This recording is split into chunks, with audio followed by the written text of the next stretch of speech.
Yes sir. So on your demand में आपको एससीएमपी में एक अच्छा सा क्या बोलते हैं समरी डिस्क्रिप्शन लेकर आई हूँ, जिससे आपको समझ में आएगा कि नहीं एससीएमपी में अल्टीमेटली क्या करना है हमको और कैसे हमको याद करना है। एक्चुअली अब आप कहेंगे कि इतना लेट लाने का पर्पज़ क्या था, क्योंकि एक्चुअली बहुत सारे टीचर्स के जो थे वो मैराथन चल रहे थे, तो मुझे लगा कि कोई भी इस की तरफ स्विच नहीं होगा, तो मैंने उस टाइम बनाया नहीं। मैंने सोचा कि चलो सबके मैराथन ख़त्म हो जाएंगे, अभी आई थिंक 1 बज रही है रात की, तो मैराथन सारे ख़त्म हो चुके हैं, तो मैंने सोचा अब बना लेते हैं। अगर किसी को देखना होगा तो या तो अभी रात को या फिर सुबह रेफर कर लेगा। तो क्या होता है ना कि एससीएमपी की थ्योरी के कुछ इस तरीके से आप भी यूज़ कर सकते हो। देखो बहुत ही मतलब आप कह सकते हो कि एडवांटेज ही है, डिसएडवांटेज कुछ भी नहीं है। आप एक काम करो, जैसे मैंने यहाँ क्या किया ना, कुछ नोट डाउन कर रखे, कुछ टॉपिक नोट डाउन कर रखे। अब जैसे एग्जाम में अगर आपको आ जाता है कि डिफरेंस बिटवीन एससीएम और कॉस्टिंग, मतलब कि स्ट्रेटेजिक कॉस्ट मैनेजमेंट और कॉस्टिंग में क्या डिफरेंस है, तो आप यहाँ पर साइड में लिख दो थोड़ा सा हल्का सा कि यार आपको कुछ तो नाम याद होंगे। जैसे आई थिंक मैंने एक निमोनिक बनाया था, जितना मुझे याद है टफ सीए करके कुछ बनाया था, टफ सीए करके कुछ बनाया था। तो टी का मतलब होता है कि एफ का मतलब होता है फोकस, तो फोकस का मतलब होता है कॉस्ट रिडक्शन पे, और इसमें टी का मतलब जो था शायद वो टाइम पर था कि एक लॉन्ग टर्म का होता है एक शॉर्ट टर्म का होता है। सी का मतलब जो था कॉस्ट रिडक्शन कॉस्ट कंट्रोल पे था, तो एफ का मतलब था ठीक है, और ए एनालिसिस मतलब कुछ वैल्यू रिडक्शन पे कॉस्ट रिडक्शन में फोकस करता है, वैल्यू एनालिसिस पे फोकस नहीं करता, ऐसा कुछ था। और अप्रोच जो होती है इसकी रिस्क एडवर्स होती है और रिस्क टेकर लाइक ऐसी कुछ थी। तो मैंने ये पॉइंट बताया था, तो मेरे को इतना सा याद है।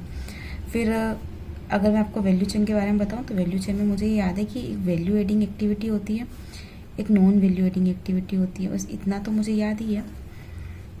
लेकिन इसके अलावा वैल्यू चेन में आपको पता है 2 तरह की एक्टिविटी होती है, एक तो प्राइमरी एक सेकेंडरी। प्राइमरी के अंदर आती है प्राइमरी के अंदर जितना मुझे याद है इनबाउंड आउटबाउंड सर्विस ऑपरेशन और एक और कुछ आता है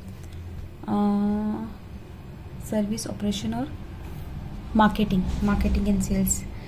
एंड इसमें आता है सर सेकेंडरी में इंफ्रास्ट्रक्चर, फर्म का इंफ्रास्ट्रक्चर और प्रोक्योरमेंट, और बस ये 2 ही याद आ रही मेरे को। सेकेंडरी में फर्म का प्रोक्योरमेंट और कुछ याद नहीं आ रहा। सो कॉम्पिटिटिव एडवांटेज क्या बोलता है, तो यहाँ पर 3 कॉम्पिटिटिव एडवांटेज 2 ही तरह की प्राइसिंग में मिलती है, या तो लो कॉस्ट रखो या फिर डिफरेंशिएशन प्राइसिंग रखो। लो कॉस्ट में 2 ही पॉइंट थे कि या तो आप एक काम करो प्राइस को मैच कर दो या उससे भी कम रखो। डिफरेंशिएशन में शायद 3 पॉइंट थे, क्वालिटी अच्छी रखो, इनोवेटिव रखो और डिलीवरी अच्छी रखो। मिशेल के 5 नाम थे, 5 काम मतलब कि वो ही कहता है प्रॉफिटेबिलिटी को लेकर कि सप्लायर मार्केट की इंडस्ट्री देखो, सप्लायर की बार्गेनिंग पावर, कस्टमर्स की बार्गेनिंग पावर और सब्सटीट्यूट और जो सब्सटीट्यूट और थ्रेड्स ऑफ न्यू एंट्रेंस और रिवाइवल्स अमंग द कॉम्पिटिटर्स। फिर मैंने ये देखने के बाद थोड़ा बहुत अंदर लिखना पड़ता है, वाह ऐसा नहीं, मैं तो कल ऐसे बता रही हूँ कि आपको ऐसे रिकॉल करना है। कॉस्ट ऑफ क्वालिटी के बारे में बात करूँ ना, तो कॉस्ट ऑफ क्वालिटी मुझसे बताती है शायद 2 तरह की होती है, एक तो गुड होती है, एक बेड होती है। गुड को कॉन्फ्रेंस भी बोलते हैं, बेड को नॉन कॉन्फ्रेंस भी बोलते हैं। इसके अंदर आता है प्रिवेंशन अप्रेजल, इसके अंदर आता है इंटरनल एक्सटर्नल, ठीक है। ऑडिट जो होती है वो प्रिवेंशन के अंदर जाती है, बाकी तो नाम से पता लगती है। टीक्यूएम जो होता है वो क्वालिटी मैनेजमेंट होता है, ये कस्टमर्स की नीड पर फोकस करता है और अल्टीमेटली देखता है कि कस्टमर्स की को अच्छी क्वालिटी हम प्रोवाइड करें। और टीक्यूएम का इम्प्लीमेंटेशन भी हमको जो करना होता है वो थोड़ा सा डॉक्यूमेंटेशन वाला काम हो जाता है इम्प्लीमेंटेशन, और एक ओनली क्वालिटी पर फोकस करता है, ऐसे भी कह सकते हैं इस बात को। बाकी टीक्यूएम ओवरऑल अच्छा है। टीक्यूएम को लेकर डेमिंग भाई साहब भी आए थे, डेमिंग ने अपने पॉइंट भी दिए टीक्यूएम को लेकर, जिसमें उन्होंने बोला था create consistency constantly, slope and elimination, knowledge and training देना, एजुकेशन एंड ट्रेनिंग देना और ये सब कुछ। फिर बीई मॉडल आया था बिजनेस एक्सलेंस मॉडल, तो बोलते हैं ऐसे मैनेजमेंट को स्केल करवाना, मतलब स्ट्रेंथ करना और डेवलपिंग करना मैनेजमेंट को। और उसके लिए पता है बीई मॉडल में कुछ बाल्ट्रेज का, यूरोपियन का, जापान का, ऑस्ट्रेलिया का और एक और सिंगापुर का मॉडल था। और एक में तो ये भी था शायद किस में था, यूरोपियन में था। यूरोपियन के अंदर वो कुछ नाम थे ना यार, याद नहीं आ रहे मेरे को तो यूरोपियन के अंदर। तो जब मेरे को याद नहीं आता ना तो मैं ऐसा करती हूँ कि यार यूरोपियन के नाम याद नहीं आ रहे तो इसको गोला करती हूँ। अरे यार ये पेन ख़त्म था, अरे यार अभी इससे ख़त्म होना था। चलो तो मैं ये याद नहीं आता तो मैं इसको ऐसे मार्क कर देती हूँ। ये यूरोपियन वाला याद नहीं आ रहा है शायद मुझे कुछ, और कुछ टूल्स थे, बालग्रिज के टूल्स थे, वो लीडरशिप स्ट्रेटेजी बनाना और customers focus, leadership strategy, customer focus और कंटिन्यूस इम्प्रूवमेंट वो उसके थे। फिर आता है थ्योरी ऑफ कॉन्सेप्ट। इसमें वर्डेज के बढ़िया सा पॉइंट थे, आइडेंटिफाई करो बोटलनेक, उसे इलेवेट करो, उसे सबस्ट्रैक्ट करो, उसको रिपीट करो, ऐसा कुछ था। SCM जो होता है वो तो सप्लाई चेन मैनेजमेंट था। सप्लाई चेन मैनेजमेंट कहता है कि रॉ मटेरियल से लेकर पूरी की पूरी चेन लगती है, वो सप्लाई चेन मैनेजमेंट होती है। इसके अंदर कस्टमर रिलेशन होता है, सप्लाई का रिलेशन होता है, इसका रिलेशन मतलब दूसरा नाम दे रखे। फिर इसके अंदर एक भी आता है, वो भी आता है अपवर्ड और डाउनवर्ड, मतलब सप्लायर का उसके रॉ मटेरियल के साथ कैसा रिलेशन है, रॉ मटेरियल प्रोक्योर करने के साथ कैसा रिलेशन है। डाउनवर्ड में आता है सलोनी कि वो मार्केट में सेल्स कैसे करती है ना, सेल्स कैसे करती है। तो एक तो होता है अपवर्ड, एक होता है डाउनवर्ड। तो ये SCM वाली बात होगी, अपवर्ड और डाउनवर्ड। और यहाँ पे मैंने आपको बताया भी था 3 नाम, ई प्रोक्योरमेंट करना, ई परचेजिंग करना, ई सोर्सिंग करना। सेल्स तो तुम्हें पता ही होगा, हम सेल्स करते हैं।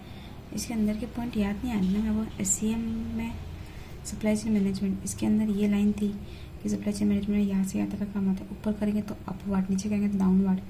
सेल्स होता है कस्टमर्स को अल्टीमेटली, और ये होता है परचेस करना रॉ मटेरियल से। तो कस्टमर्स के साथ रिलेशन मेंटेन करना। एक होता है कि आप मार्केटिंग के लिए रेफरल मार्केटिंग यूज़ कर सकते हो, प्रोडक्ट मार्केटिंग कर सकते हो, प्राइस मार्केटिंग कर सकते हो, कुछ ऐसे पॉइंट्स थे, ठीक है। तो SCM के अंदर ऊपर वाली साइड 3 पॉइंट बता दी, नीचे वाली साइड मुझे पॉइंट याद नहीं आ रहा ना, तो डाउन साइड वाले पॉइंट मुझे याद नहीं आ रहा। गेन शेयरिंग अरेंजमेंट 2 पार्टीज़ के बीच में होता है। इसमें क्या होता है, हम दोनों क्या करेंगे, जो भी प्रॉफिट होगा वो बांटेंगे। अब इसके नुकसान, इसके कुछ बेनिफिट है तो लॉस भी है। लॉस और बेनिफिट, लॉस और बेनिफिट मुझे याद नहीं है। आउटसोर्सिंग के भी कुछ, आउटसोर्सिंग का लॉस और बेनिफिट क्या है। आउटसोर्सिंग तो पता है कि किसी को बाहर काम करेगा। बेनिफिट ये होता है कि भाई साहब हमको उसकी रेपुटेशन का फ़ायदा मिल जाता है, अगर उसके पास रेपुटेशन है तो। लॉस क्या होता है, ये रेपुटेशन है, लॉस का खतरा बन जाती है। कई बार क्या होता है, क्वालिटी की इशू बन जाता है खतरे में। और कई बार क्या होता है, हम लोग इफेक्टिवली दूसरे काम पर फोकस कर पाते हैं आउटसोर्सिंग से, ठीक है। JIT पता है, ये जस्ट इन टाइम परचेजिंग होता है। JIT के अंदर काफ़ी सारे पॉइंट है जिसमें मटेरियल हैंडलिंग कॉस्ट, उसकी कैरिंग कॉस्ट, उसके स्टोरेज, उसका सेटअप टाइम, लीड टाइम, ये पे फोकस किया जाता है। काइजन कंटिन्यूस इंप्रूवमेंट, IDL पे फोकस किया जाता है। कंटिन्यूसली इंप्रूवमेंट करना, IDL, आई मतलब इम्प्रूवमेंट, DEAL, L का मतलब होता है पता नहीं, D का मतलब वो आइडियल भी याद नहीं आ रहा। फिर 5 है, इसमें बता दिया था। सबसे पहले आपको क्या करना है, सॉर्ट करना, सेटिंग ऑर्डर करना, फिर सॉर्ट सेटिंग ऑर्डर, फिर शाइन करना, फिर आता है सस्टेन करना और स्टैंडर्डाइज करना। TPM का मतलब होता है टोटल प्रोडक्टिव मेंटेनेंस, जिसमें वो OEE का कंसेप्ट आता है, वो EE का कंसेप्ट आता है। सिल्डर मैन्युफैक्चरिंग में वो सेल आती है, जिसमें अपन चलनी मशीन को लेकर बात करते हैं। सिल्डर मैन्युफैक्चरिंग 6 सिग्मा जो है वो अपने को कल्चर और कमिटमेंट और ये सब कुछ आती है बताने लग गया आजकल। तो वो सारे पॉइंट आते हैं। कॉस्ट कंट्रोल में तो भी बताया था, कॉस्ट कंट्रोल वो सब होता है, कॉस्टिंग में वो मार्केट की प्राइस और ऐसे होती है।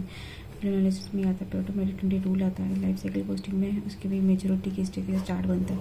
Production growth, majority, decline stage. IMA के वाले पॉइंट में 4 आते हैं, प्रिवेंशन, अप्रेजल और इंटरनल एक्सटर्नल। तो कुल मिला के 4 चैप्टर का मैंने तुमको समरी बताया था, ठीक है। तो वो था, और जहाँ तुम्हें याद नहीं रहा वो देख लो। 6 सिग्मा में C याद आ रहा है तुमको, culture, commitment, continuous improvement, coordinations, control और कस्टमर्स फोकस, ठीक है। कंट्रोल तो ठीक है, टारगेट कॉस्टिंग तो पता ही है, प्राइस को सेट करना, वो करना, ये करना, वैल्यू एनालिसिस पता ही है, लाइफ साइकिल कॉस्टिंग पता ही है, डायग्राम से खत्म हो जाती है। सिल्डर मैन्युफैक्चरिंग याद 3 टाइप होते हैं, सेमी ऑटोमेटेड, ऑटोमेटेड और semi integrated single machine systems, integrated system, है ना, ठीक है सर। 5 तो बताई दिया, TPM तो बताई दिया, OE का। सो